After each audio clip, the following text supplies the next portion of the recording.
Not a like the car pound. Oh, let's take it to the car pound. Like this was like a new. They had to come up with something. This was a field, and they brought all the cars here. All right, these cars behind me that are crushed and burnt. We didn't do that. There's no machinery. The Hamas terrorists did it. How'd they do it? How do you go ahead and burn a car? You do it with an RPG and you do it with a grenade. And in some cases, they actually did it with like a tube that they would take out from the gas tank to burn the car with people inside. There were 1,000 cars that were here, and I'm letting you know, like each time I come back, more and more cars are being, either essentially the Rabbanut just ruled that all these cars are to be buried. And the reason they're to be buried is because up until just a few weeks ago, there were teams of forensic experts, not forensic experts. They were people that worked in Zaka. They were archaeologists. They were commandeered to go ahead and to come here and to go ahead and to test, first of all, to clear out all the bodies, to scoop up all the blood. And then I've been here up until, again, about 2 weeks ago, where physically they're scraping off any remaining DNA, putting them in bags. I personally said, Yoshev B'Seser Elyon, as these bags are being carried out and as they're going to be buried. And the entire volumes of halakha, of Jewish law, will be written on what happened here. How little do you need? How little evidence do you need to be able to declare someone dead? And in most cases, particularly in the cars all behind me, it was from DNA that was taken from a watch, from glasses, from anything that was remained. Behind me over here, you see, this is actually an ambulance. Okay, if you look closely, you'll see Mada on it. This is an ambulance that was actually shot with an RPG. This is just one of many stories that I'm going to tell you right now. In this is one of the first responding ambulances that showed up to the Nova Festival. And in it, there were two guys, two Mada guys, and a girl by the name of Shani Gabai, who ran into the ambulance after being shot, okay? She runs into the ambulance, and guess what? Hamas comes, RPGs the ambulance, killing her and the two guys inside of it immediately. Later, DNA experts come, find some of her DNA, whatever remains were there, and bury it. Except weeks later, testimony came out of someone who survived, who saw Shani run in there, that we knew, except there was another girl named Naomi. She also ran in there, and she herself was killed along with Shani, but we didn't know about that. And you know what that means practically? What that means is we took the DNA from both bodies that we found and buried them as if it was Shani's. And so what we had to do was two things. We had to call the parents of Naomi. We had to call the parents of Shani. We had to dig up Shani, pull out the DNA of Naomi, which we found, by the way, inside that grave. Rebury it in Naomi's grave, which basically really had nothing because we barely had any remains of it to begin with. And they had to have another funeral that these parents had to go through. This is one of many cases. There are people still to this day that are in Washington, where I guess the Forensic Institute is.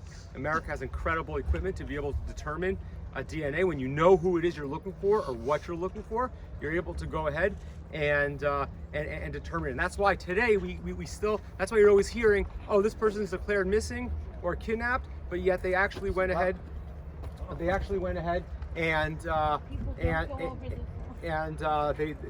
go ahead, and once they determine their DNA, then they could go ahead and to declare them dead. I personally, my daughter is an intelligence officer in the Re'im base, which is not far from here. After the first week I dropped her off, I came here myself to like explore. And I was allowed in, and these guys have been here around the clock, and I went all the way in, and what I found in the cars is something that really like just hit home for me till today. I found tents, I found coolers, I found alcohol, boom boxes, blankets, things that you would lay on the ground to chill.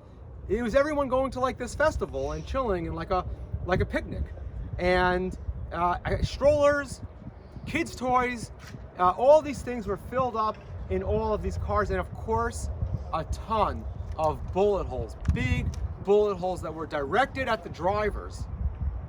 And then when we're going to be later in the Nova Festival site, you'll understand the topography, the Road 232, where the escape routes were, how everyone got stuck, where all the confusion is, what it looked like, and you'll be able to see firsthand. People have come, they've been able to take all of their stuff out of the cars. Loved ones have been able to collect whatever it is that's in there. Everything here is a total loss. I mentioned the Rabbanut recently, the rule that all of these are to be buried. Friends of mine that worked particularly in Bad Sheshesrei, that was the unit that I was in, they had chainsaws and they were going through each thing to try to, again, scrape off any remains. This white car over here, you guys might remember we recovered a car in the Al Shifa hospital. I don't know if you guys remember that? That's the white car that was brought here for further testing and further, forensics evidence. But to think about the scope and the magnitude and the sheer destruction, if I said to you, Naftali, go ahead and burn a car, and I gave you a lighter to do it, you'd be like trying to light it. You wouldn't even know what to do to how to go ahead and burn a car. This was terror on a different scale. It wasn't just we're gonna go ahead and kill you, we're gonna go ahead and burn you with you inside of it. And it doesn't matter if it's an ambulance, and it doesn't matter if you're coming from, if there's kids inside, doesn't matter any of that. We're gonna go ahead and we're gonna go ahead and kill you and burn you and create this kind of terror. This theme you're gonna see throughout the day. For me, when I come here, and that's why like everything you guys are doing for the soldiers and like everything that we're doing and how we feel, this is what it looks like when there's just like a few hours of no soldiers. That's how this goes. This is what it looks like, okay? It's not pretty. Right now, it's just here on the south. We're just a few miles from Gaza, which is burning, Baruch Hashem. But they're on the way to me in Efrat, in Gush Etzion. And quite frankly, they'd be on the way to you guys in New York also. And so that's exactly what this is, and this is something that we're still not sure how to memorialize this. What do we keep? What should be a museum? Where do we? This is all virgin territory. But I'll say this: I once took a group of non-Jews here.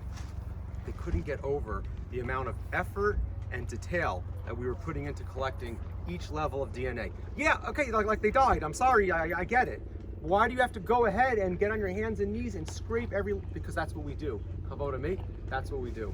And so I think the rest of the slide speaks for itself. So Mayor, just look down that way, how far?